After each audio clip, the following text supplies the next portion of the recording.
नमस्कार, सूजस के खास कार्यक्रम हमारे सीएम में आपका स्वागत है। मैं हूं आपके साथ पायल चौधरी।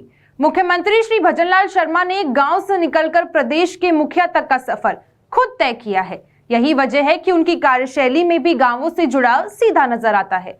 नागौर के तिलानेश गांव में भी ऐसा ही नजारा देखने को मिला, जहां मुख्यमंत्री किसानों के बीच पहुंचे और खुद खेत में निराई गुड़ाई की। आखिर मुख्यमंत्री का ये देसी अंदाज क्यों है चर्चा में, देखिए हमारी खास रिपोर्ट।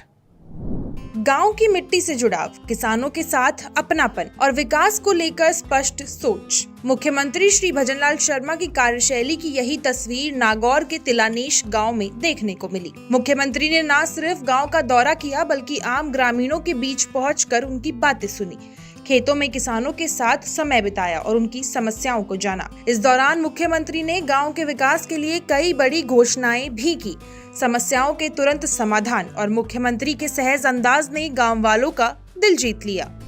मुख्यमंत्री श्री भजनलाल शर्मा ने नागौर के तिलानेश गांव में ग्रामीण विकास चौपाल में शिरकत की। यहां उन्होंने राजीविका की महिलाओं और ग्रामीणों के साथ संवाद किया। रात्रि चौपाल के बाद वे रात को गांव में ही रुके। सुबह होते ही मुख्यमंत्री सबसे पहले खेतों में पहुंचे और किसानों से मुलाकात की। उन्होंने फसलों की स्थिति, सिंचाई और खेती से जुड़ी परेशानियों के बारे में जानकारी ली। मुख्यमंत्री ने किसानों के साथ खेत में निराई गुड़ाई भी की। उन्होंने किसानों को आधुनिक तकनीक और प्राकृतिक खेती अपनाने के लिए प्रेरित किया। सहकारिता के क्षेत्र में यहाँ हमारा सेंटर खुले, जिससे किसान को उसका फायदा मिले।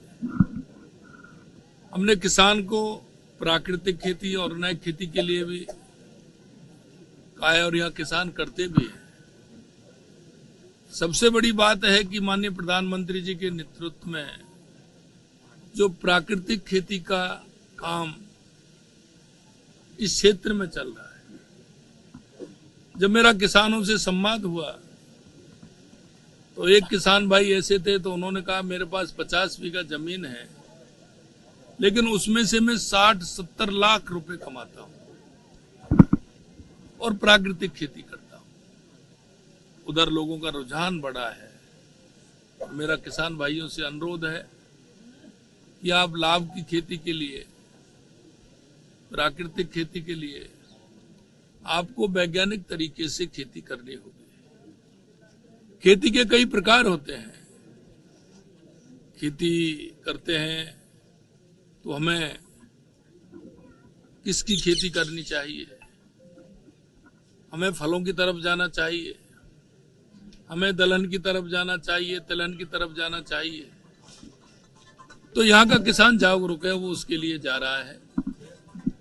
आज इस गांव में मेरे को सभी युवा, महिला, किसान, मजदूर सभी से मिलने का मौका मिला है और हम चाहते हैं कि माननीय प्रधानमंत्री जी के नेतृत्व में तिलानेश गांव के विकास को गति देने के लिए मुख्यमंत्री ने कई बड़ी घोषणाएं भी की। उन्होंने गांव में सड़क निर्माण और शिवसागर तालाब के सौंदर्यीकरण करने का वादा किया। उन्होंने बताया कि रामसरी गांव से जोबनेर बुटाटी स्टेट हाईवे तक 1 करोड़ 18 लाख रुपए की लागत से डामर सड़क बनाई जाएगी। यहाँ हमने देखा है कि यहाँ का तालाब बहुत ही सुंदर, अच्छा तालाब है।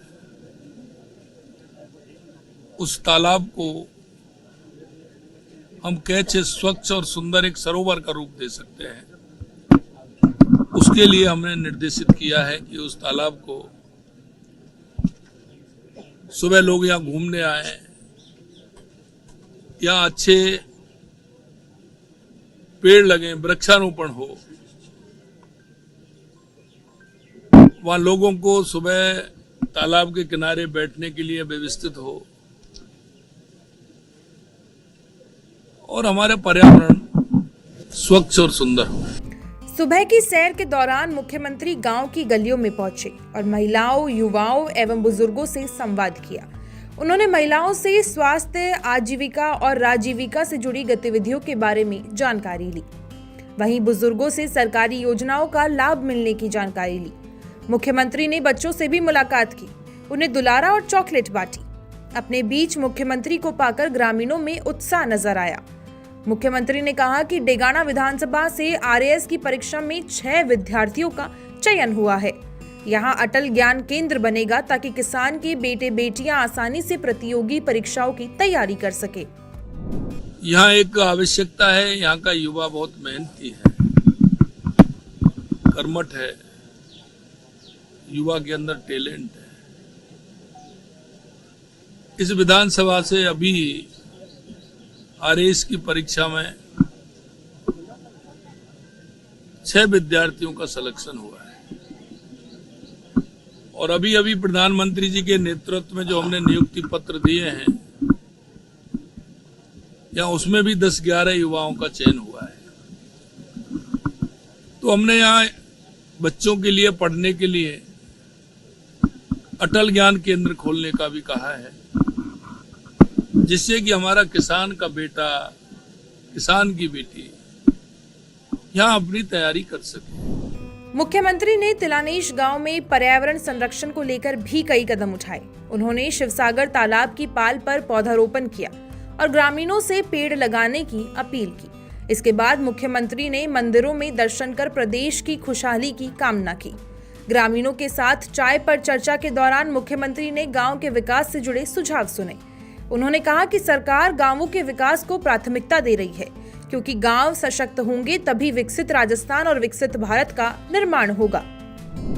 सूजस के खास कार्यक्रम हमारे सीएम में फिलहाल के लिए इतना ही। फिर मिलेंगे प्रदेश के विकास की किसी और कहानी के साथ।